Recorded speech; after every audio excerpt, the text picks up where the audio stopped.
বিসমিল্লাহিররহমানিররহিম। আসসালামু আলাইকুম।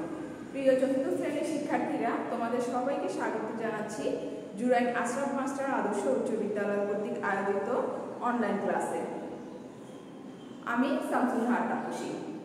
প্রিয় শিক্ষার্থীরা, আশা করি তোমরা সবাই ভালো আছো, সুস্থ আছো এবং সবাই সবার পরিবার পরিজন নিয়ে নিরাপদ আছো। প্রিয় শিক্ষার্থীরা, আজ আমি তোমাদের পড়াবো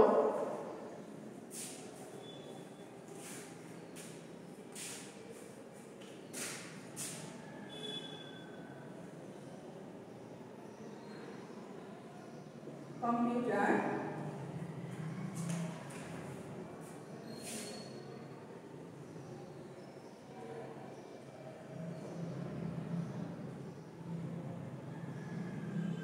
সাধারণ জ্ঞান আর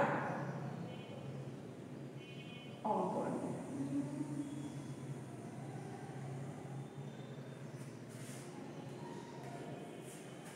প্রিয় শিক্ষার্থীরা, তোমাদের চতুর্থ শ্রেণীর কম্পিউটার সাধারণ জ্ঞান অঙ্কন নিয়ে আজকে আমি আলোচনা করব।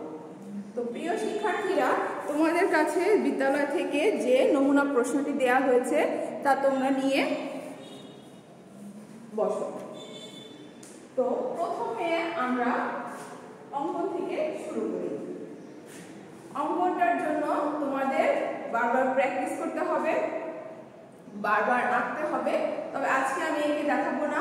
তোমাদের অঙ্কনে দুইটা অপশন আছে, একটা হচ্ছে রং ছাড়া, একটা হচ্ছে রং সহ। তো যেটা রং ছাড়া ওইটা তোমরা শুধু আঁকবে, সুন্দর করে আঁকবে এবং ওইটা রং করার কোনো প্রয়োজন নেই। তো প্রিয় শিক্ষার্থীরা, তোমাদের রং ছাড়া যেটা, তার মধ্যে আছে কুঠার, কুঠার, ঝক, শালক, কুঠার, ঝক, শালক। তো এখানে তিনটা দেয়া আছে, তো তোমাদের আঁকতে হবে যে কোনো দুইটি। আমি আবার বলছি, তোমাদের রং ছাড়া আছে কুঠার, ঝক, শালক। তো এর মধ্যে তোমাদের আঁকতে হবে দুইটি। তো এই ক্ষেত্রে প্রিয় শিক্ষার্থীরা, তোমরা প্রথমে রংটা লিখবে, আর যেহেতু এটা রং ছাড়া, তা সেহেতু তোমাদের অঙ্কনটা মানে আঁকার উপরেই নির্ভর করে দেওয়া হবে নাম্বারটা। তো যে দুটা তোমরা রং ছাড়া আঁকবে, সেই দুইটা তোমরা অবশ্যই একটু বড় করে আঁকবে, অবশ্যই বড় করে আঁকবে। আর এক পাতার মধ্যেই যে দুইটা আঁকতে হবে তেমন কোনো কথা নেই। তোমরা এই পেজে একটা আঁকবে সুন্দর করে, আর ওইটার ছাপ যদি এই পাশে না পড়ে তাহলে আবার এই পেজে একটা আঁকবে। এরপরে যেটা আছে রং সহ, তো রং সহ ওইখানে তোমাদের আঁকতে হবে যে কোনো একটি। তো সেই ক্ষেত্রে তোমাদের আছে জাতীয় পতাকা আর ডাক, জাতীয় পতাকা আর হচ্ছে ডাক। তো এই ক্ষেত্রে তোমরা যেটা ভালো পারো সেটা আঁকবে এবং সুন্দর করে রং করবে। তো রং সহ যেটা, সেই ক্ষেত্রে তোমাদের কিন্তু রঙের ফিনিশিংটা যদি সুন্দর হয়, আকার দাগের বাইরে যদি রংটা না যায় এবং রংটা দেখতে যদি দৃষ্টিনন্দন লাগে, আকর্ষণীয় লাগে, সেই ক্ষেত্রে কিন্তু নাম্বারটা তুমি অনেক পাবে। তো আমি তোমাদের নিশ্চয়ই বুঝাতে পেরেছি যে অঙ্কনে তোমাদের দুইটা থাকবে, একটা হচ্ছে রং ছাড়া, সেখানে তিনটা থাকবে, তোমরা যে কোনো দুটি আঁকবে এবং অবশ্যই বড় বড় করে আঁকবে, সুন্দর করে আঁকবে। আর আরেকটা যেটা আছে রং সহ, সেটা দুটা থাকবে, তোমরা যে কোনো একটি আঁকবে এবং সেটা আঁকার পরে সুন্দর করে রং করতে হবে। তো প্রিয় শিক্ষার্থীরা, আমরা অঙ্কনটা বুঝতে পেরেছি এবং আমরা আশা করি ক্লাসে শুরু হলে আমরা এটা ক্লাসরুমে প্র্যাকটিস করব। এরপরে আমাদের আছে সাধারণ জ্ঞান। অঙ্কনের পরে সাধারণ জ্ঞান। তো সাধারণ জ্ঞানে আমাদের 12টি প্রশ্ন, মানে তোমাদের যে নমুনা প্রশ্ন, সেখানে 15টা প্রশ্ন দেয়া আছে। তো এর মধ্যে তোমাদের 12টি প্রশ্ন পরীক্ষার প্রশ্নে দেয়া থাকবে এবং সেই ক্ষেত্রে ওখান থেকে তোমরা 10টি প্রশ্নের উত্তর দিবে এবং প্রত্যেকটা প্রশ্নের মান হবে 2 করে। তো আসো আমরা পড়া শুরু করি। বাংলাদেশের জাতীয় সঙ্গীত কে লিখেছেন? এটা আমরা সবাই জানি, ছোটবেলা থেকেই জানি। আমাদের জাতীয় সঙ্গীত লিখেছেন বিশ্বকবি রবীন্দ্রনাথ ঠাকুর। বিশ্বকবি রবীন্দ্রনাথ ঠাকুর। আমাদের জাতীয় সঙ্গীত লিখেছেন বিশ্ব কবি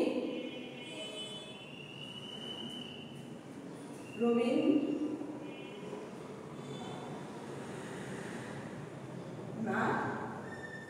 ঠাকুর। বিশ্বকবি রবীন্দ্রনাথ ঠাকুর। তারপরে 2 নম্বরটা, বাংলাদেশের রণসঙ্গীত কে লিখেছেন? কাজী নজরুল ইসলাম। কাজী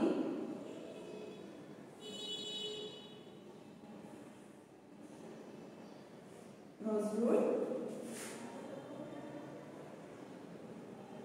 ইসলাম। তো এই ক্ষেত্রে শিক্ষার্থীরা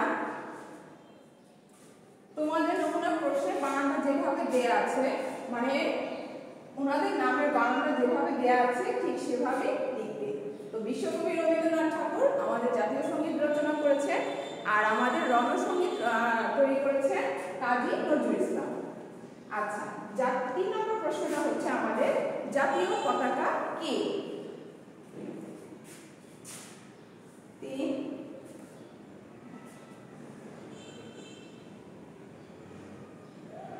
জাতীয় পতাকা হলো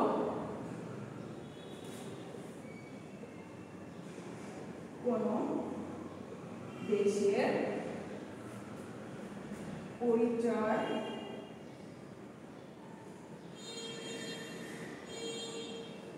বাহক বা প্রতীক। বাংলাদেশের জাতীয় পতাকা কবে উত্তোলন করা হয়? মার্চ 1971। 5 নম্বর প্রশ্নটা হচ্ছে কেন্দ্রীয় শহীদ মিনারের নকশা তৈরি করেন কে? আমরা কিছুদিন আগে 21শে ফেব্রুয়ারি পালন করেছি এবং আমরা খালি পায়ে হেঁটে আমাদের ভাষা শহীদদের শ্রদ্ধা জানাতে 21শে ফেব্রুয়ারিতে পুষ্পস্তবক অর্পণ করেছি। তো এই শহীদ মিনারের নকশা কে তৈরি করেছেন? শিল্পী হামিদুর রহমান।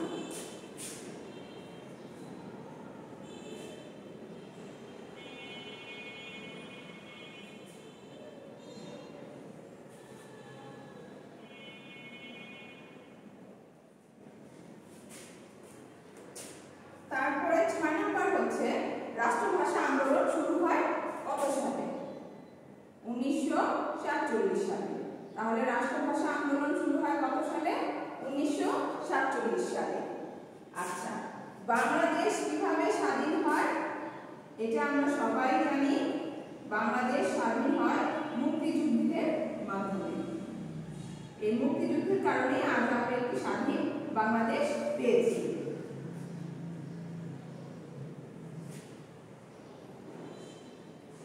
এরপরে আমাদের 8 নম্বর প্রশ্নটি তো আমরা পড়লাম যে মুক্তিযুদ্ধে দুঃখিত 7 নম্বর প্রশ্নটি করেছি বাংলাদেশ মুক্তিযুদ্ধের মাধ্যমে স্বাধীন হয়।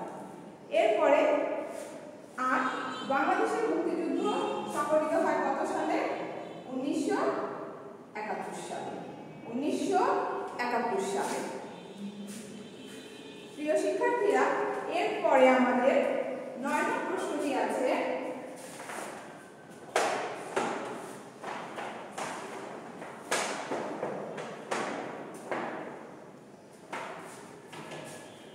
জাতীয় সংসদ ভবন কোথায় অবস্থিত? শেরেবাংলা নগরে।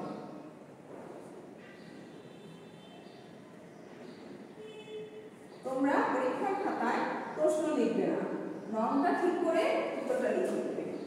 বাংলাদেশের আইনসভা বা পার্লামেন্টের নাম কি? বাংলাদেশের আইনসভা বা পার্লামেন্টের নাম কি? জাতীয় সংসদ। এখানে বসে আমাদের দেশের বড় বড় সিদ্ধান্তগুলো আলাপ আলোচনা করে নেওয়া হয়। তারপরে 11 নম্বর প্রশ্নটা কি? ঢাকার স্মৃতিসৌধ কোথায়? ঢাকার সাভারে।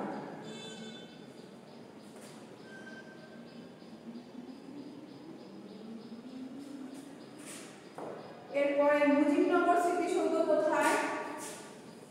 12 মেহেরপুর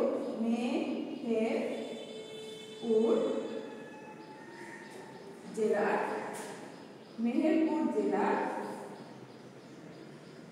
মুজিবনগর।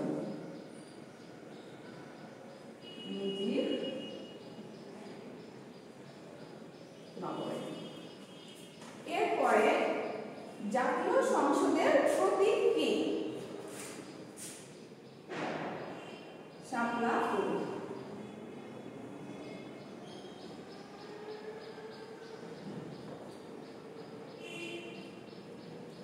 বাংলাদেশের স্বাধীনতা দিবস কোন দিন? 26শে মার্চ। এটা হচ্ছে আমাদের স্বাধীনতা দিবস। আচ্ছা, শেষ প্রশ্নটা হচ্ছে বাংলাদেশের মুক্তিযুদ্ধ কয়টি সেক্টরে বিভক্ত ছিল? মানে যুদ্ধের সময় সম্পূর্ণ বাংলাদেশকে কয়টি সেক্টরে ভাগ করা হয়েছিল? হচ্ছে 11টি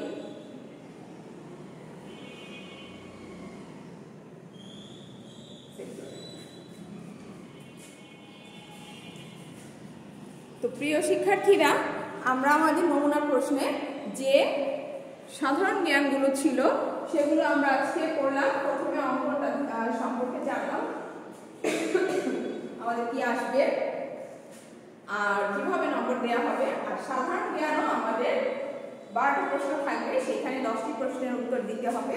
প্রত্যেকটি প্রশ্নের মান হবে 2 করে। তো আমি আরেকবার পড়ছি। বাংলাদেশের জাতীয় সঙ্গীত কে লিখেছে? বিশ্বকবি রবীন্দ্রনাথ ঠাকুর। বাংলাদেশের রণসঙ্গীত কে লিখেছেন? কাজী নজরুল ইসলাম। জাতীয় পতাকা কি? জাতীয় পতাকা হলো কোনো দেশের পরিচয় বাহক বা প্রতীক, কারণ আমরা পতাকাটি দেখলেই বলতে পারি এটা এই দেশের পতাকা। বাংলাদেশের জাতীয় পতাকা কবে উত্তোলন করা হয়? 2 মার্চ 1971। কেন্দ্রীয় শহীদ মিনারের নকশা তৈরি করেন কে? শিল্পী হামিদুর রহমান। রাষ্ট্রভাষা আন্দোলন শুরু হয় কত সালে? 1947 সালে। বাংলাদেশ কিভাবে স্বাধীন হয়? মুক্তিযুদ্ধের মাধ্যমে। বাংলাদেশের মুক্তিযুদ্ধ সংগঠিত হয় কত সালে? 1971 সালে। জাতীয় সংসদ ভবন কোথায় অবস্থিত? শেরেবাংলা নগরে।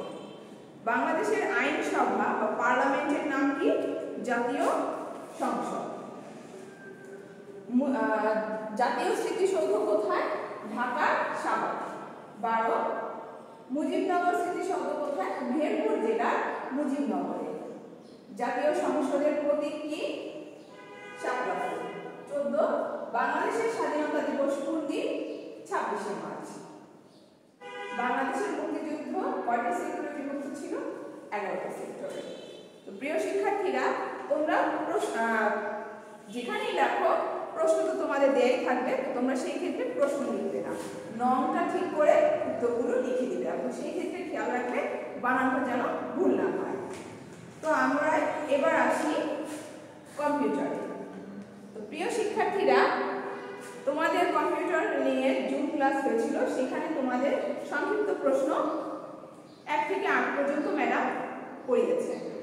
তো কম্পিউটারের মান বন্টনের ক্ষেত্রে সেই ক্ষেত্রে হবে শূন্যস্থান পূরণ। প্রথমে থাকবে শূন্যস্থান পূরণ, সেখানে প্রশ্নে যে কয়টা থাকবে তোমাদের সেই কয়টারই উত্তর দিতে হবে। 8টি থাকবে, 8টির উত্তর দিতে হবে। প্রত্যেকটির মান থাকবে 2 করে। শূন্যস্থানের পরে তোমাদের থাকবে সংক্ষিপ্ত প্রশ্নের উত্তর, সেখানে 10টি প্রশ্ন থাকবে, তোমরা 8টি প্রশ্নের উত্তর দিবে।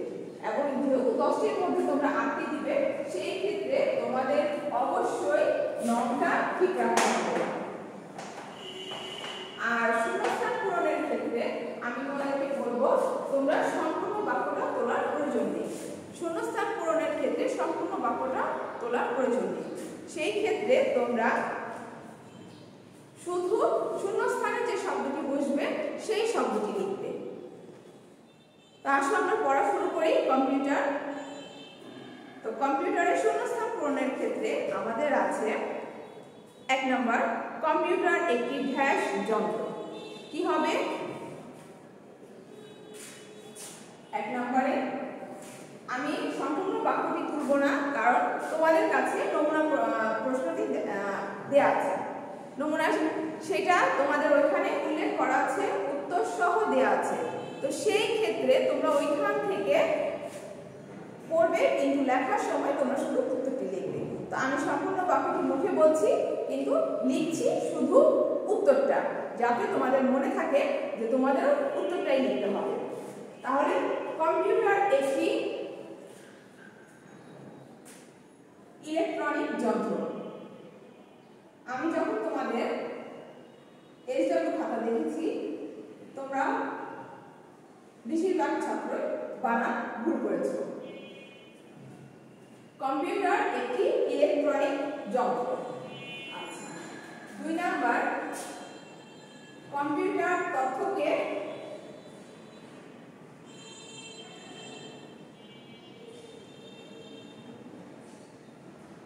স্মৃতিতে সংরক্ষণ করতে পারে। প্রথমটা কম্পিউটার একটি ইলেকট্রনিক যন্ত্র, 2 হচ্ছে কম্পিউটার তথ্যকে স্মৃতিতে সংরক্ষণ করতে পারে। 3 নাম্বার, কম্পিউটারের কাজ করার গতি হিসেব করা হয় ন্যানোসেকেন্ডে। কম্পিউটারের কাজ করার গতি হিসেব করা হয় ন্যানোসেকেন্ডে। 4 নাম্বার, ন্যানোসেকেন্ড হচ্ছে 100 কোটি ভাগের 1 ভাগ। তো এখানে শূন্যস্থানে আছে 100 কোটি। কম্পিউটার আমাদের জীবনকে অনেক সহজ করে দিয়েছে। তো ন্যানো সেকেন্ড, প্রথমটা হচ্ছে ন্যানো, এরপরে ন্যানো সেকেন্ডটা কি, সেটা হচ্ছে 100 কোটি ভাগের 1 ভাগ। 5 নাম্বার হচ্ছে গ্রিক ড্যাশ শব্দ থেকে ইংরেজি কম্পিউটার শব্দটির উৎপত্তি। তো এইখানে সবাই কম্পিউটার লিখে দিয়েছে, এটা কম্পিউটার হবে না, এটা হবে কম্পিউটার। গ্রিক শব্দ কম্পিউটার থেকে কম্পিউটার শব্দের উৎপত্তি। 6 নাম্বার, কম্পিউটার শব্দটির আবিধানিক অর্থ হচ্ছে সংখ্যা গণনাকারী। কম্পিউটার শব্দের আবিধানিক অর্থ হচ্ছে সংখ্যা গণনাকারী। 7 নাম্বার, কম্পিউটারের জনকের নামটি, নামের বানানটা দেখো, চ আকার ল উপরে চার্লস ব্যাবেজ। তাহলে চার্লস ব্যাবেজকে কম্পিউটারের জনক বলা হয়। 8 নাম্বার, ড্যাশ সালে ব্যাবেজের মৃত্যু হয়। 1871 সালে চার্লস ব্যাবেজের মৃত্যু হয়। 9, যান্ত্রিক ক্যালকুলেটরের সাহায্যে ড্যাশ কাজ করা যেত। যোগ,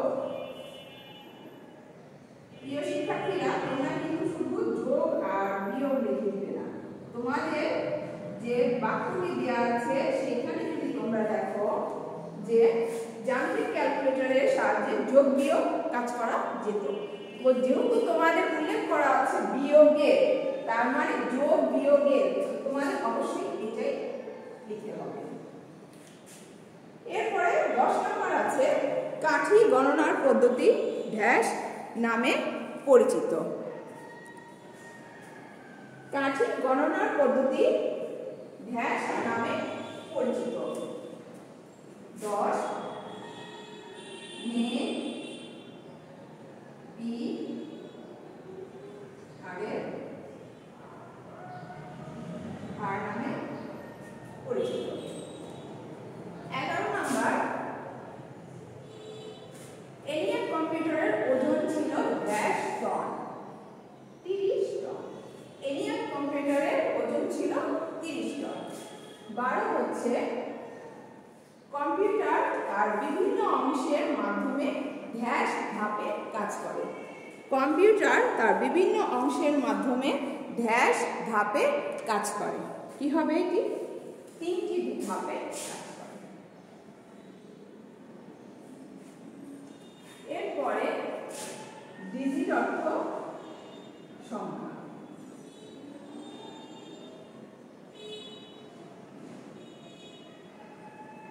ড্যাশ কম্পিউটার হলো ছোট কম্পিউটার।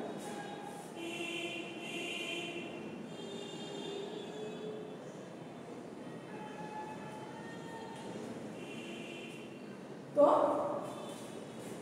আমি আবার করি, দেখো বোর্ডের মধ্যে উত্তরগুলো দেওয়া আছে। কম্পিউটার একটি ইলেকট্রনিক যন্ত্র। 2 নাম্বার, কম্পিউটার তথ্যকে স্মৃতিতে সংরক্ষণ করে। 3, কম্পিউটারে কাজ করার গতি হিসেব করা হয় ন্যানোসেকেন্ডে। 4, ন্যানোসেকেন্ড হচ্ছে 100 কোটি ভাগের 1 ভাগ।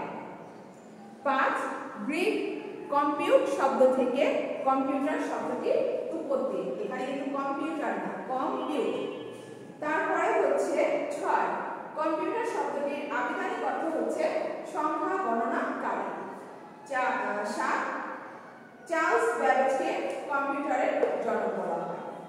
8, হ্যাশ সালে ব্যাবেজের মৃত্যু হয় ওই শূন্যস্থানে 1871 সালে ব্যাবেজের মৃত্যু হয়। 9, যান্ত্রিক ক্যালকুলেটরের সাহায্যে হ্যাশ কাজ করা যেত যোগ বিয়োগে। 10 নাম্বার, কাঠি গণনার পদ্ধতি হ্যাশ নামে পরিচিত, নেপিয়ারের হার নামে পরিচিত। 11, এনিয়াক কম্পিউটারের ওজন ছিল 30 টন।